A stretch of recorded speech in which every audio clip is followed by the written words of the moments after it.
Philippe Nkoumou, je suis un passionné de rhum. J'ai eu, dans une première vie, j'étais caviste pendant plus d'une dizaine d'années, après créateur d'événements autour du rhum, et également, de par ma passion, j'avais envie de la partager, donc je fais énormément de dégustations avec des pairings, mets et rhum cigare, et voilà, et je continue. Le rhum aujourd'hui, c'est depuis, je crois que c'est tous les ans à peu près 2%, 2 ou 3% de croissance par an, c'est ce qui est énorme. Il y a 10-15 ans, on pensait que c'était un phénomène modal.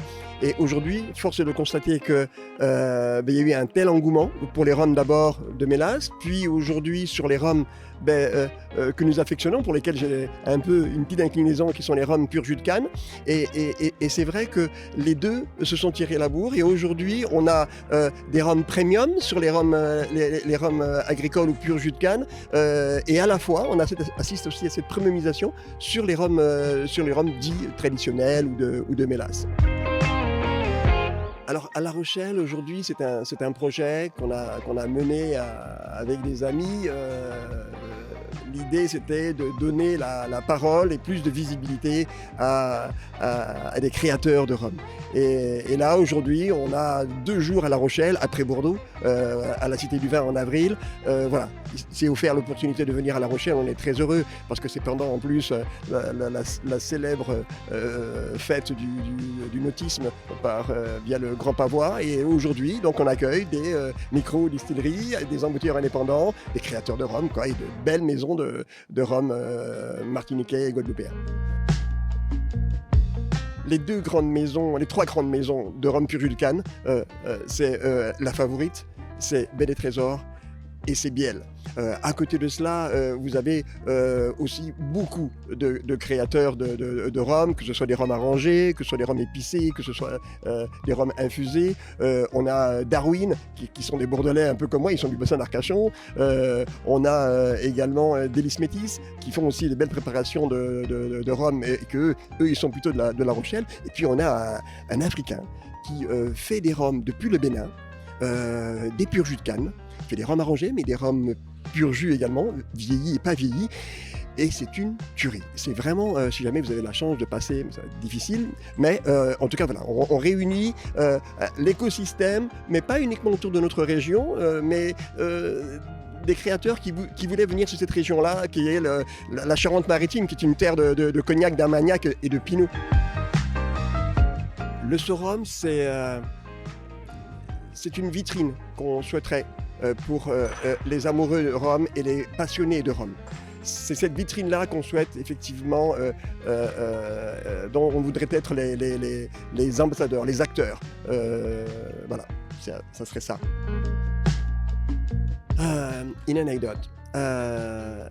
Moi, j'ai été aujourd'hui, ce qui est dans l'air du temps, c'est vraiment essayer de laisser le moins possible d'impact sur l'environnement.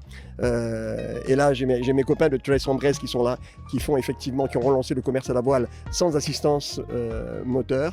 Et ils font la route du rhum, la vraie, pas celle qui part de Saint-Malo pour la Pointe-à-Pitre, mais celle qui partait des Caraïbes pour aller sur les côtes européennes. Et moi, grâce à eux, j'ai en 2016 importé une barrique de la distillerie Biel, d'accord, dont j'ai fait un rhum qui s'appelait Onton. Là, il est sold out, bien sûr, depuis le temps. Et donc, l'anecdote, c'est juste qu'effectivement, cette expérience-là, on a été chercher les barriques dans les chais, on les a mis sur des charrettes à mulets, on les a amenés sur la plage de Saint-Louis, à Marie-Galante, on les a roulés dans le sable, on a créé des radeaux. Et ça, c'était une véritable aventure. Et ça m'a fait découvrir qu'effectivement, ce sens-là, il est incomparable. Et c'est ça qui fait l'essence, ce côté tradition, ce côté artisanal, que nous venons aussi mettre en avant dans le Sorum. Donc alors oui, on a eu Sorum Bordeaux, joli succès. Et d'ailleurs, la preuve en est, c'est que la quasi-totalité des exposants qui étaient sur Bordeaux sont venus nous rejoindre pour tenter l'aventure à La Rochelle. Et c'est vrai qu'aujourd'hui, on ne s'interdit rien. Est-ce qu'on peut imaginer peut-être un Sorum Paris? Je sais pas, on peut On peut rêver, en tout cas, il faut rêver. Et je crois que la formule de notre petit salon, je crois, peut se décliner dans toutes les villes. Ouais.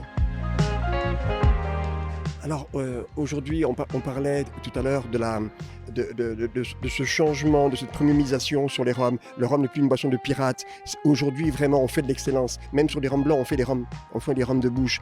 Et aujourd'hui, face à cette demande qui est importante, à cette créativité qui est importante, des barmen, des bartenders avec leurs cocktails également, parce qu'il ne faut pas les exclure de cet écosystème du rhum, mais on est, nous, hyper heureux de voir qu'effectivement une manifestation comme le mondial du rhum vienne mettre en lumière les savoir-faire de ces créateurs, de ces véritables artisans que sont les créateurs de rhum. Et ça, je crois que ça n'a jamais existé. Et leur donner la parole à tout cet écosystème-là, je pense que c'est une grande chance pour nous et on est très fiers d'y être associés. On sera là pour vous, comme vous avez été là pour nous. Et je crois que c'est un la main qui lave l'autre. Et ça, c'est pas des paroles en vaine. C'est vraiment, on a un fort lien qui s'est tissé depuis Bordeaux. Et vous nous avez donné cette énergie, cette force-là. Vous venez encore nous l'apporter encore aujourd'hui. C'est tout naturel qu'on viendra à Paris, bien sûr.